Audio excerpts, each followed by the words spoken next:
Okay, Chirma, today our topic is epicycloid. And another కూడా epicycloid. So cycloids లో already 2 types అని చెప్పానమ్మా. Cycloids 2 types ఏమొస్తుంది? Epicycloids and hypocycloids. Okay, so 2 types of cycloids ఉన్నాయి మనకి. So what is the purpose of cycloids? Cycloids purpose ఏం చెప్పామా?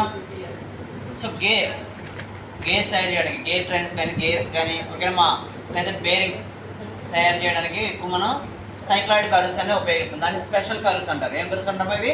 Special curves topics. Cycloid one part. సైక్లాయిడ్లో మళ్ళీ epicycloid and హైపోసైక్లాయిడ్.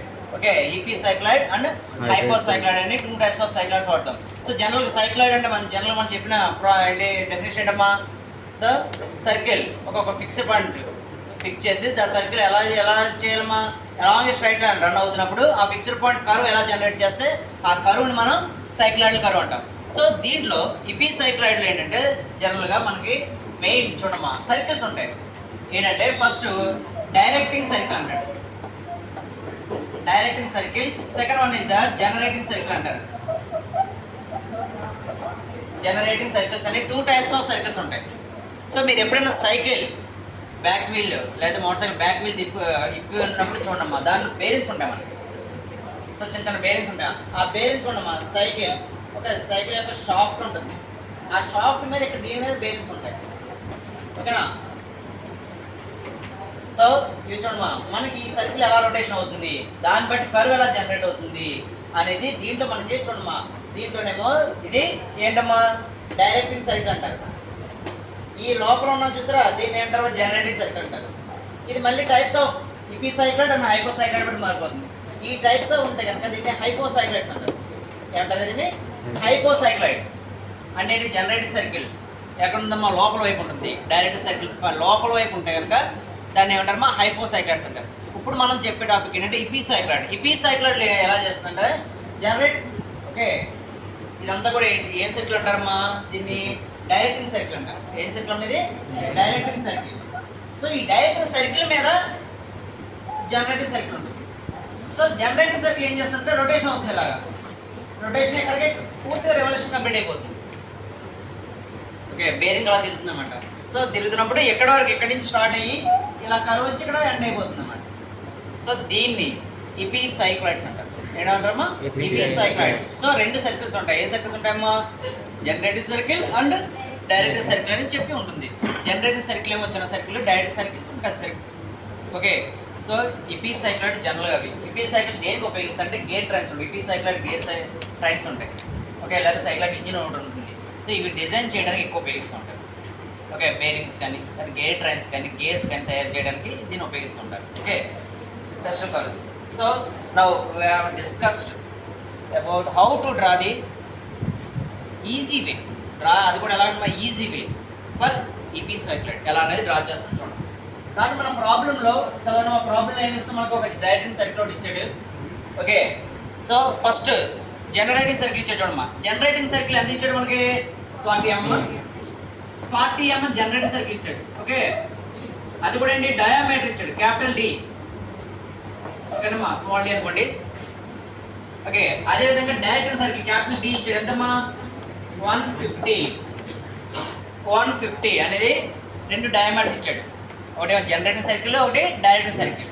So దీంట్లో first మనం circle draw చేయాలంటే ఏం చేయాలి? ఏం కావాలి మనకు? డైమెన్షన్ ఏం కావాలి? రేడియస్ కావాలి. వినపడతాం అందరికీ? సర్కిల్ డ్రా చేయాలంటే ఏం కామ్మా? రేడియస్ కావాలి. దీంట్లో రేడియస్ ఏమవుతుందమ్మా? r = d/2 that equal to 40/2 that equal to 20 mm. So అదే డైరెక్టింగ్ సర్కిల్ ఏమవుతుందమ్మా? క్యాపిటల్ R బై ఏమవుతుందమ్మా? Capital D/2 that equal to 150/2 that equal to 75 mm. So small r ఎంతమ్మా? Small r ఎంత? 20. Capital R ఎంతమ్మా? 75 mm. Capital R 75 mm. ఇందాక already నేను చెప్పాను directing circle మీద. ఓకే, జనరేటింగ్ సర్కిల్ రొటేషన్ అవుతుంది, కంప్లీట్ రొటేషన్ అయినప్పటికీ సో యాంగిల్ అనేది ఫార్మేషన్ అవుతుంది. యాంగిల్ అనేది ఫార్మేషన్. సో ఈ యాంగిల్ థీటా అంటారు. యాంగిల్ని థీటా అంటారు. సో థీటా ఫైండ్ అవుట్ చేయడానికి ఫార్ములా ఉంది. So theta equal to small r by capital R into 360 degrees. Okay, 360 degrees. ఏంటమ్మా 20/75 into 360. సో క్యాలిక్యులేట్ చేస్తే 96 ఇంచుమించు 96 98 అలా వస్తుంది. ఓకే, సో అది యాంగిల్. సో ఆ యాంగిల్ని బట్టి మనం డ్రా చేయడం నేర్చుకోండి. ఓకే, యాంగిల్ ఫైండ్ అవుట్ చేసి డ్రా చేయొచ్చు.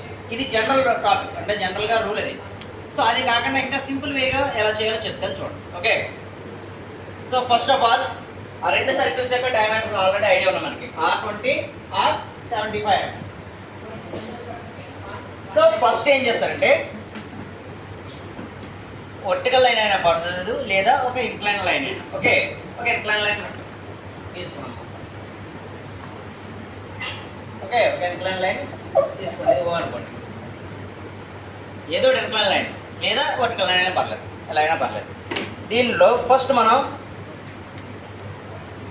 డైరెక్టింగ్ సర్కిల్ డ్రా చేయాలి. ఏం చేయాలమ్మా? Directing circle. ఎంతమ్మా రేడియస్ అది? 75 mm. 75 mm. సో 75 mm తోటి డైరెక్టింగ్ సర్కిల్ డ్రా చేస్తున్నాం. ఓకేనా? నెక్స్ట్ ఈ డైరెక్టింగ్ సర్కిల్ పైన మనకి ఏం కావాలి?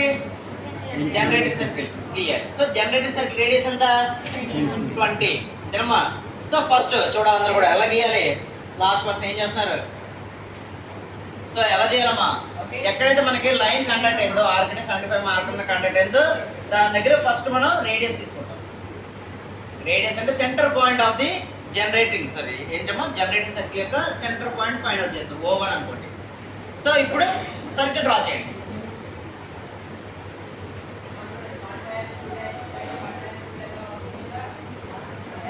ఓకే, సర్కిల్ డ్రా చేస్తాం. అంటే ఇది సర్కిల్ డ్రా చేస్తాం. ఓకే, ఇది ఏం సర్కిల్? అది జనరేటింగ్ సర్కిల్, ఇది డైరెక్టింగ్ సర్కిల్. రెండు సర్కిల్స్ డ్రా చేస్తాం. ఓకే, నెక్స్ట్ ఏంటమ్మా ఇక్కడ స్టార్ట్ అయ్యి సో కర్వ్ వస్తుంది, జనరేట్ అవుతుంది. ఎంతవరకు అనేది మనకి ఏంటమ్మా యాంగిల్ బట్టి తెలుస్తుంది, అంతేనా? యాంగిల్ ఎంత? 96 degrees ఫైండ్ అవుట్ చేస్తాం. సో ఆ యాంగిల్ తోటి ఒక లైన్ తీసుకోవచ్చు. ఓకేనా? లేదా ఫస్ట్ ఏం చేస్తారంటే ఫస్ట్ స్టెప్ ఏం చేస్తారంటే సర్కిల్ని డివిజన్ చేసుకుందాం. ఏం చేద్దామా? సర్కిల్ని డివిజన్ చేస్తాం. 12 parts డివిజన్ చేద్దాం. సో 12 parts ఐడియా ఉంది కదా మనకి, ఆల్రెడీ మనం చెప్పాను. ఒకసారి మళ్ళీ చెప్తాను చూడండి. Okay, horizontal line. So vertical line ఎలా ఉందమ్మా? సో ఈ యాంగిల్ బట్టి పెడతాం చూసుకోండి. ఓకే, సో ఎంతమ్మా? 30 కదా. 30 యాంగిల్ ఎంత ఉండాలమ్మా? 30, 60, 120 అలా వస్తుంది. ఓకేనా? సో ఆ యాంగిల్ బట్టి ఫస్ట్ మనం డ్రా చేస్తాం చూడండి.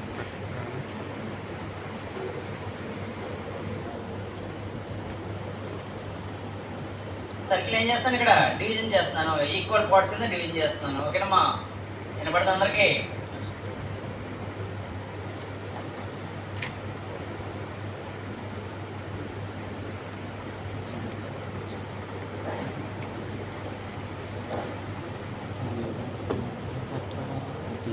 ఈక్వల్ పార్ట్స్ కింద డివిజన్ చేస్తాను. మళ్ళీ ఒకటి గుర్తించుకోండి, ఇక్కడ ఏం పాయింట్ అండి? 1. ఓకే, సర్కిల్ ఎలా రొటేషన్ అవుతుంది? క్లాక్ వైజ్ రొటేషన్ అవుతుంది.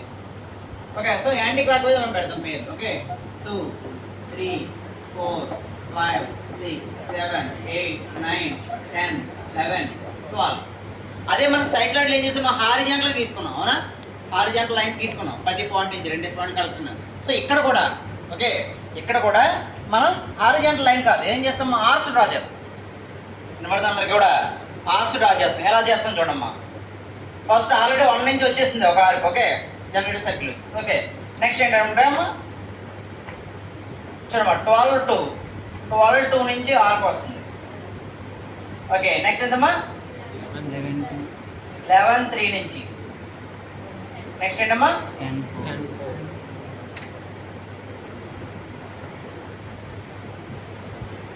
10, 4. Okay, next 9, 5. నెక్స్ట్ అమ్మా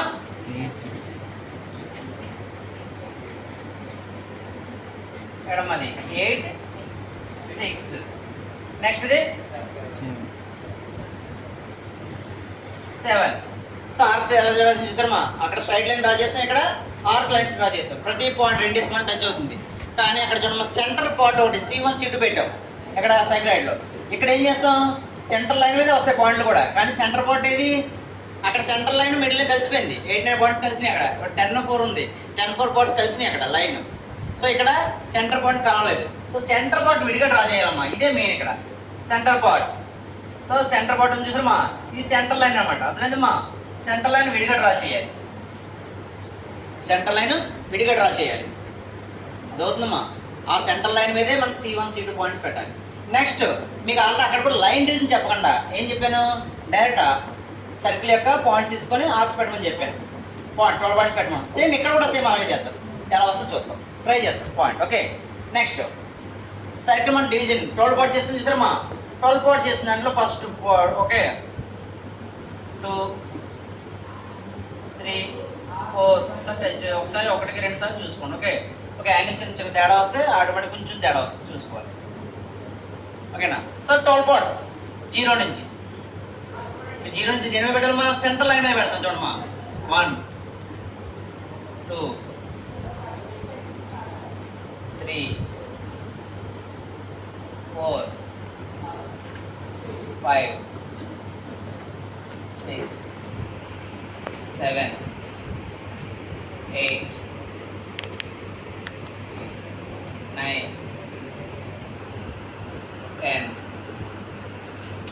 11 12. ఓకే 1 ఇక్కడ 2 3 4 5 6 7 8 9 10 11 12 1 సరిపోయిందమ్మా. సో ఆ పాయింట్స్ వరకు మనం నేమ్స్ పెడతాం. ఎలా పెడతాం చూడమ్మా. నేమ్స్ ఏం పెడతాం? ఇక్కడ స్టార్టింగ్ పాయింట్ ఏమొస్తుంది? ఇక్కడ 2 ఓకే 3 4 5 6 7 8 9 10 11 12 13. సో 1 అన్నీ కూడా డాష్ పెడతాం. ఓకే అమ్మా, అన్నీ కూడా డాష్. ఆల్రెడీ 1 2 పెట్టాం కాబట్టి డాష్ పెడతాం. ఓకేనా? సో లాస్ట్ పాయింట్ 1 వచ్చింది చూసారా, 1 0 1 centre point, direct circle centre point ఉందమ్మా. 1 పాయింట్ కలపండి.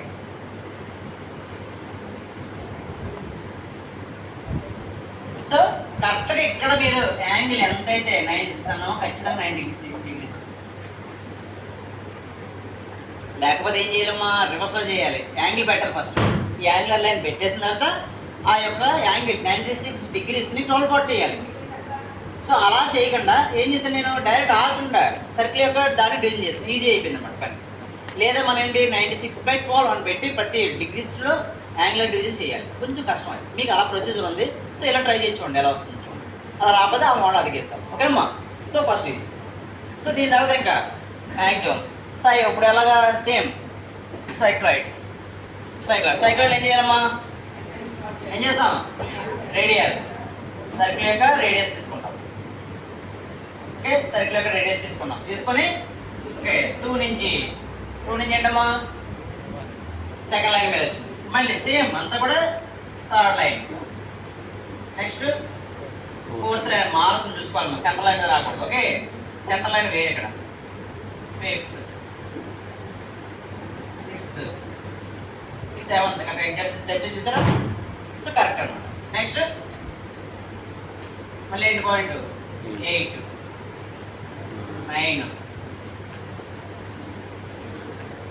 10 11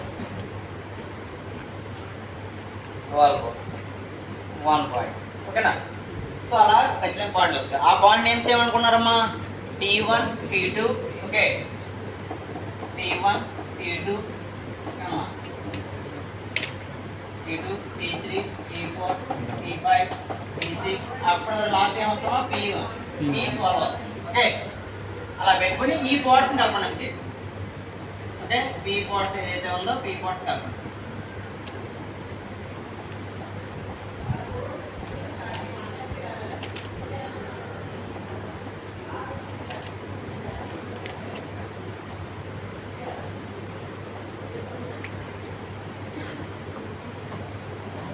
సో ఒక ఆర్ని ఒక్కసారి